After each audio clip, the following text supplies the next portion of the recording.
তো হ্যালো বন্ধুরা, প্রিয়ঙ্কা কর চ্যানেলে তোমাদেরকে অনেক অনেক ওয়েলকাম জানাচ্ছি। আর তোমরা সবাই কেমন আছো? আশা করি তোমরা সবাই খুব ভালো আছো, আর আমিও খুব ভালো আছি। আমি আবার চলে এলাম নতুন একটা ভিডিও নিয়ে তোমাদের কাছে। তো বাপের বাড়িতে এসে আজকে আমার দ্বিতীয় দিন আর আমার দ্বিতীয় ব্লগ এটা। তো দেখো আমরা এখন রেডি হয়ে গেছি। এখানে মা আছে, আমার ছেলে আছে, পেছন দিকে আছে দাদা আর আমার বর। তো আমরা সবাই কোথায় যাচ্ছি জানো? আমরা সবাই যাচ্ছি শপিং করতে। আর আজকে বাবা ছিল না ঘরে, বাবা জানি কোথায় গিয়েছিল, তাই আমরা পায়ে হেঁটে যাচ্ছি গলি দিয়ে। রাস্তায় গিয়ে আমরা ম্যাজিক নেব বা টোটো বা অটোতে উঠবো। আর তোমরা যারা আমার ভিডিও নতুন দেখছো, যদি ভিডিও ভালো লেগে থাকে তাহলে অবশ্যই আমার চ্যানেলটিকে সাবস্ক্রাইব করে রাখবেন নতুন নতুন ভিডিও পাওয়ার জন্য। আর ভিডিও অতিরিক্ত বেশি ভালো লাগলে তাহলে কি করবে, লাইক করবে, কমেন্ট করবে, শেয়ার করবে। আর দেখো বাপের বাড়িতে আসার আগে ছেলেকে একটা হুডি কিনে দিয়েছিলাম। এখন হুডিটা কিনে এমন একটা ঝামেলায় পড়ে গেছি, হুডি পরলে শুধু হুডিটাই দেখা যায়, আমার ছেলেকে আর খুঁজে পাওয়া যাচ্ছে না। হুডির ভেতরে ও কোথায় যেন ঢুকে বসে আছে। এত বড় হুডি কিনে দিয়েছি, কী ভেবে কিনে দিয়েছিলাম, ভেবেছিলাম 10 বছর পরবে, তাই বুঝি কিনে দিয়েছিলাম হুডি। দেখো সবাই বক বক করতে করতে আর দৌড়াদৌড়ি করতে করতে রাত পর্যন্ত চলে এলাম মেন রোডে। এখন একটু সামনের দিকে চলে যাব, সামনের দিকে গিয়ে ওখান থেকে গাড়িতে উঠবো। এখান থেকেও গাড়িতে ওঠা যায়, কিন্তু এখান থেকে আমরা উঠবো না, একটু সামনের দিকে আমাদের একটু কাজ আছে, তাই ওখান থেকে গিয়ে গাড়িতে উঠবো। আর বন্ধুরা দেখো, আমাদের গুয়াহাটি আর এখন গুয়াহাটি নেই, আমাদের গুয়াহাটি এখন লন্ডন আমেরিকা হয়ে গেছে। এত মল খুলেছে, এত শপিং মল। আর এইবার তো এসে আমার মনে হচ্ছে আমি লন্ডন আমেরিকাতে চলে এসেছি। এত সুন্দর জায়গা। এই যে এইমাত্র তোমাদেরকে বললাম না, সামনের দিকে আমাদের একটু কাজ আছে, কাজটা হলো এটাই, মিষ্টির দোকানে এসে দাঁড়িয়েছে আমরা। এখন সবাই মিষ্টি দেখাদেখি করছে, সবাই সবার আঙুল দিয়ে দেখাচ্ছে কে কোন মিষ্টি খাবে। এটা নিয়েই চর্চা হচ্ছে এখন এখানে। মিষ্টিগুলো খেতেই হবে, মিষ্টি না খেলে আর আগের দিকে যাওয়া যাবে না, গাড়িতেও ওঠা যাবে না, তাই এখানে দাঁড়িয়ে আমরা এখন মিষ্টি খাবো। তো দেখো এখান থেকে আমরা 3-4 কেজি মিষ্টি খেয়ে তারপর উঠে পড়েছি টেম্পুতে। টেম্পু মানে বুঝতে পারছো তোমরা? টেম্পু হচ্ছে অটোর বড় ভাই টেম্পু, এটাকে টেম্পু বলা হয়, অটোর দাদা। তারপর দেখো এখানে সবাই উঠে উঠে বসা হচ্ছে। আর এদিকে দেখো আমাদের ড্রাইভার দাদা শুধু ঘাড় ঘুরিয়ে ঘুরিয়ে দেখছে কোথায় লোক পাওয়া যায়, লোক পেলেই টেনে গাড়িতে তুলতে হবে। এই নিয়ে তো অনেকক্ষণ আমরা বসেই রয়েছি, ড্রাইভার দাদা লোক খুঁজছে। আমরা বলছি চলুন দাদা, বলছে না যাওয়া যাবে না, গাড়ি যেই পর্যন্ত না ভরবে আমি তোমাদেরকেও নিয়ে যাব না, চাইলে তোমরা নেমে যেতে পারো, আমার কোনো অসুবিধা নেই, কিন্তু আমার গাড়ি ভরতেই হবে, গাড়ি না ভরলে আমি যাব না কোথাও। তারপর ড্রাইভার দাদাকে অনেকবার বলা বলি করার পর ড্রাইভার দাদা লাস্ট পর্যন্ত আমাদেরকে নিয়ে চলে এলো নেপালি মন্দিরে। ওই দেখো আমাদের নেপালি মন্দির। এখান থেকে আমরা আবার হাঁটার বাড়ি দিলাম, এখান থেকে একটু হেঁটে গিয়ে তারপর ওদিকটায় যাব। এখন একদম হেঁটে হেঁটে ডাইরেক্ট চলে যাব ওদিকটায়, পল্টন বাজারের ওদিকে। পল্টন বাজারে আছে V2, আমরা V2 থেকেই আজকে শপিং করব, তোমরা দেখতে থাকো ভিডিওটি। তারপর দেখো আমরা হাঁটতে হাঁটতে লাস্ট পর্যন্ত ফাইনালি আমরা চলে এলাম V2-র কাছে। এখন আমরা চলে যাব ভেতর দিকে। ভেতর দিকে ঢুকে তারপর তোমাদের সঙ্গে আবার দেখা হচ্ছে। ভেতর দিকে ঢুকেই তো সবাই মিলে হামলা দেওয়া হবে, কে কে কোনটা কিনতে পারে, কার কাছে কত টাকা আছে, আজকে এটাই দেখা হবে। আর দেখো আমাদের দাদার কাছে একদমই টাকা নেই, তাই দাদা দুটো হাত পেছন দিকে করে খুব হিলে ডুলে V2-র দিকে ঢুকছে। ঢুকতে ইচ্ছে নেই, তাও কষ্ট করে ঢুকছে বেচারা, যেহেতু এসছে আমাদের সঙ্গে ঢুকতে তো হবেই। পয়সা নেই বলে মনে খুব দুঃখ ছিল, টাকা পয়সা ছাড়া কি করে V2-তে ঢুকবো, V2-তে ঢুকতে হলে টাকা পয়সা চাই, কিছু জিনিস কিনতে হলে কি করে কিনবো, তাই চিন্তা ভাবনা অনেক কিছু টেনশন নিয়ে আছে মাথায় উনি। তারপর আমরা বললাম না না চলো আমাদের সঙ্গে, তুমি কিছু কিনতে না পারলেও দেখতে তো পারবে জিনিসগুলো। ঢুকতে না ঢুকতে গ্রাউন্ড ফ্লোরে ওনারা রেখেছে ছেলেদের আইটেমগুলো আমরা ইগনোর করে চলে চলে। আর আমরা তো আজকে এসেছি শুধু আমার কাপড় দেখার জন্য, মা আমাকে বলেছিল একটা জ্যাকেট কিনে দেবে, তাই আজকে আমরা V2-তে এসেছি। আসা মাত্রই দেখো আমার দাদা আর আমার বর বলছে এই যে সোয়েটারটা সামনের দিকে ঝুলে আছে, বলছে এটা নিবি? আমি বললাম না এটা একদমই নেবো না, এটা ছেলেদের আর এটা মেয়েদের নয়, আমি নেবো না এটা।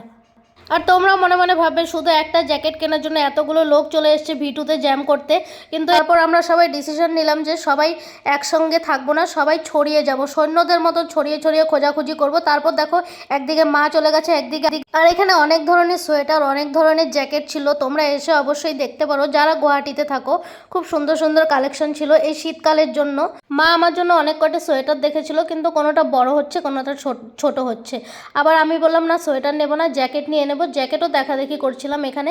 এদিকটায় দেখো বড় সোয়েটার দেখছে আমার জন্য, কিন্তু এই সোয়েটারগুলো আমার একদমই বড় সাইজের হচ্ছিল, ছোট।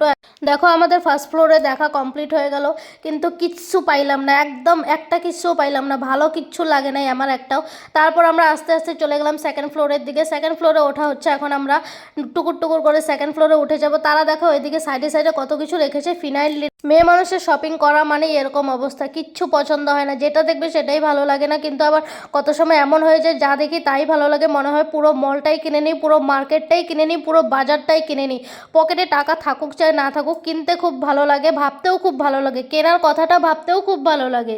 আমার ওই ছোট্ট ছেলেটা পর্যন্ত আমার জন্য সোয়েটার জ্যাকেট খুঁজছিল, সবাই মিলে খোঁজাখুঁজি করার পর একটা জ্যাকেট সোয়েটার আমি পাচ্ছি না ভালো দেখে। আমার মায়ের দেখো, আমার মায়ের জ্যাকেট খুঁজতে খুঁজতে আমার লেগে পাগল পাগল হয়ে গেছে। তারপরে লাস্ট পর্যন্ত কইলো চল তোরে জ্যাকেট পরে কিনা দেবো, আগে আমরা জুতা দেখি, জুতা দেখখানে জুতা কিন, তুই এখানে গিয়া জুতো কিনতে কিনতে মাথা ঠান্ডা করি, সবাই মিলে মাথা ঠান্ডা করে তারপরে আবার যাবো জ্যাকেট দেখতে। তারপরও যদি পছন্দ না হয় তারপর আবার অন্য মার্কেটে অন্য মলে যেতে হবে তোর জন্য জ্যাকেট খুঁজতে। এখানে পাওয়া জুতো দেখতে এসেও সেই কাণ্ড কারখানা একই চলছে। এখানে সবাই মিলে জুতো দেখছে কোন জুতোটা আমার পায়ে হবে, কারণ আমার পা হয়েছে দুনিয়াতে সবচেয়ে ছোট পা। আমার পায়ের জুতো কোনো জায়গায় পাওয়া যায় না। আমার পায়ের জন্য জুতো কিনতে গেলে জুতোওয়ালারা আমার পা দেখে আগে, পাটা কেমন সাইজের, তারপর ওনারা অনেক কিছু দেখাশোনা চিন্তা ভাবনা করার পর বলে আপনার সাইজের জুতো বানাতে দিতে হবে, পাওয়া যাবে না। তারপর দেখো একটা জুতো মায়ের খুব পছন্দ হয়েছে, মা বললো ওটা খুলে এটা পরে দেখ কেমন লাগে, তারপর বলবি এটা নিবি কি না। তারপর পরে দেখলাম জুতোটার সাইজ টাইজ সব কিছু ঠিকই ছিল। এদিকে জুতো কিনতে কিনতে আমার বর আবার বললো চলো ওই দিকটায় চলো, জুতো পরে দেখবে, চলো আগে ছাকনি দেখবো। আমরা দুজনে গিয়ে চলে গেলাম আবার ছাকনি দেখার জন্য। আমি বলছি কেন, আমাদের কলকাতায় কি ছাকনির অভাব পড়ে গেছে, তুমি এখান থেকে ছাকনি কিনে নিয়ে যাবে? বলে আমার এই ছাকনিটা খুব পছন্দ হয়েছে, এই ছাকনিটাই নিতে হবে। তা লাস্ট পর্যন্ত আমিও বললাম ঠিক আছে নিয়ে নাও এই ছাকনিটাই। জুতো একটা হাতে নিয়েও ঘুরছিল আমার জন্য, কিন্তু আমার এই জুতোটা একদমই ভালো লাগছিল না। আমি আবার চুপচাপ গিয়ে এই জুতোটা রেখে দেবো, ওখানে গিয়ে জুতোটা রেখে আবার অন্য একটা জুতো নিয়েছি হাতে। এই জুতোটা আমার একটু পছন্দ হয়েছে আর সাইজটাও পুরো পারফেক্ট ছিল। তো আমি মাকে বলছিলাম মা এই জুতোটাই নেব, এই জুতোটা আমার ভালো লেগেছে। তখন আবার সবাই মিলে ডিসিশন নিলাম এই জুতোটা, কিন্তু কালারটা একটু কেমন কেমন লাগছিল, তাই আবার ওটা রেখে দিয়ে আবার এটা নিলাম। এই জুতোটা লাস্ট পর্যন্ত আমার পছন্দ হয়েছে, এটা নিয়ে আমরা এখন চলে যাব।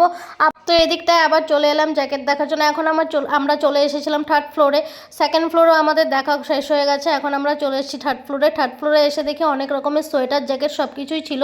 তো মা আবার এই জ্যাকেটটা দেখছিল পিস্তা কালারে, বলছে এটা দেখতে খুব ভালো লাগছে, এটাই নিয়ে নে। আমি আবার বলছি মা আমি তো অতিরিক্ত মোটা হয়ে গেছি, এই জ্যাকেটটা পরলে আমাকে আরও বেশি মোটা লাগবে, আমি এটা নিতে পারবো না, কিছুতেই এটা নিতে পারবো না, আমাকে দেখতে তখন বড় হাতি লাগবে, তুমি অন্য কিছু পছন্দ করো, আমার এটা একদম ভালো লাগছে না, এরকম মোটা টাইপের জ্যাকেট আমি নেবো না, পাতলা কিছু দেখো আমার জন্য। দেখো আমার ছেলেটা কেমন করে দাঁড়িয়ে আছে, মুখটা কেমন কালো করে রেখেছে, ওর বুঝি খুব রাগ ধরছে, মায়ের কোনো কিছুই পছন্দ হচ্ছে না, মা নেবে তারপর তো আমি নেব। মা আবার চলে এলো আরেকটা দেখতে, বলছে এই হোয়াইট আর ব্ল্যাকটা নিয়ে নে, এটা দেখতে খুব সুন্দর লাগছে, এটা ছোট সাইজ। লাস্ট পর্যন্ত এত ঘোরাঘুরি এত দেখাদেখি করার পর আমার লাস্টে একটা জ্যাকেট পছন্দ হয়েছে, যেটা আমি পরেছি। দেখো এটা আমার একটু পছন্দ হয়েছে, পরে আবার আমি বরকে জিজ্ঞেস করছি দেখতে কেমন লাগছে বলো, একটু ভিডিও করো, একটু ছবি তোলো, তাহলে আমিও বুঝতে পারবো কেমন লাগছে। বর বলছে ভালোই লাগছে, একটু টুপিটা লাগিয়ে দেখাও, টুপিটা লাগিয়ে একটু এলিয়েন সাজো, তারপর বুঝতে পারবো কেমন লাগবে। এদিকে আবার ছেলে পেছন দিকে কি যেন করছিল, ছেলে একটা হ্যাঙ্গার নিয়ে এসছে, দৌড়ে দৌড়ে একটা হ্যাঙ্গার নিয়ে আমার দিকে ছুটে আসছিল।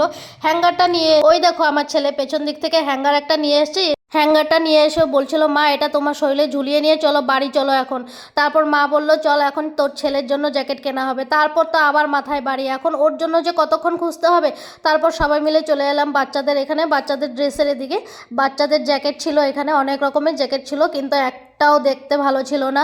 অনেক কিছু দেখাশোনা করার পর তারপর লাস্ট পর্যন্ত ছেলেও একটা পছন্দ, ছেলের জন্য জ্যাকেট নেওয়ার পর তারপর ছেলে আবার বলল মা চলো ওইদিকে অনেক রকমের পুতুল রাখা আছে, আমাকে একটা ডগি কিনে দাও ওখান থেকে। তো আমি ভাবলাম যাই তাহলে ওকে নিয়ে। তারপর যেতে যেতে মনে মনে ভাবলাম একটা হাতি কিনে দিয়েছিলাম, সেই হাতিটা এখন রাতে ঘুমোতে গেলে সেই হাতিটাকে নিয়ে ঘুমোয়, এখন যদি আবার এই ডগিটাকে কিনে দিই তারপর বলবে এই ডগিটাকেও নিয়ে ঘুমোবে, লাস্ট পর্যন্ত আমাদেরই জায়গা হবে না বিছানাতে। ওর এরকম দেখো ছাকনি মাকনি জ্যাকেট ট্যাকেট কত কিছু কেনার পর ছেলের জন্য কি একটা খেলনাও কেনা হয়েছিল, সব কিছু কেনার পর এনারা লাস্ট পর্যন্ত এনারা দুজন একদম টায়ার্ড হয়ে গেছে, সিঁড়িতে বসে পড়েছে।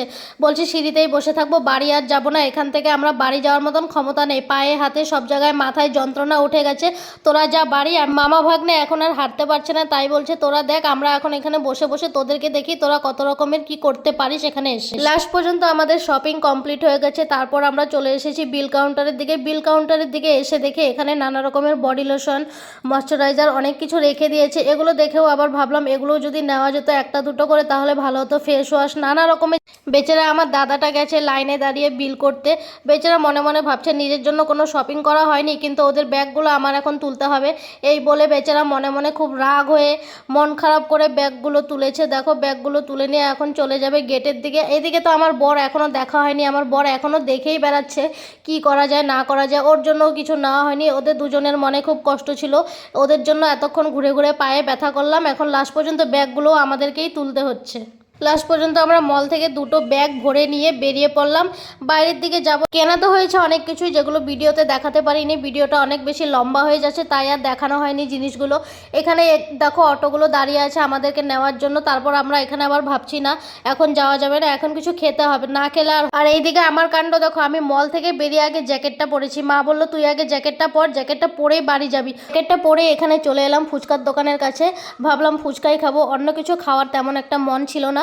এখান থেকে ভাবলাম আজকে ফুচকাই খেয়ে নিই, অনেক দিন হয়ে গেছে গুয়াহাটির ফুচকা খাওয়া হয় না, আজকে এখান থেকে ফুচকাই খেয়ে যাবো। এখান থেকে দাঁড়িয়ে দাঁড়িয়ে এখন ফুচকা খেয়ে নেবো। ফুচকাটা খেয়ে আবার বাড়ির দিকে চলে যাব। তার আগে হয়তো ছেলে কিছু খাবে, ওখানে দাঁড়িয়ে ছেলের জন্য নেওয়া। এত বছর পর নিজের জায়গার ফুচকা খেয়ে এত ভালো লাগেছিল, এত টেস্টি ছিল ফুচকাটা, মনে হচ্ছিল কলকাতার ফুচকা থেকেও গুয়াহাটির ফুচকা অনেক বেশি টেস্টি হয়। আর আমাদের এখানে গুয়াহাটিতে 20 টাকার 4টে কি 5টা ফুচকা দেয়, 10 টাকার ফুচকা এখানে পাওয়া যায় না। তারপর আমি এখানে ফুচকা খাওয়া শেষ করেছি। এদিকে ছেলের জন্য নেওয়া হয়েছিল বার্গার। ওকে জিজ্ঞেস করা হয়েছে কি খাবে, ও বার্গার ছাড়া কিছুই ভালোবাসে না খেতে।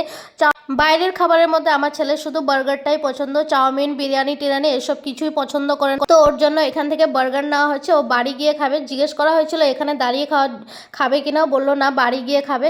এখান থেকে ওর জন্য বার্গারটা নিয়ে এখন আমরাও চলে যাব বাড়ির দিকে।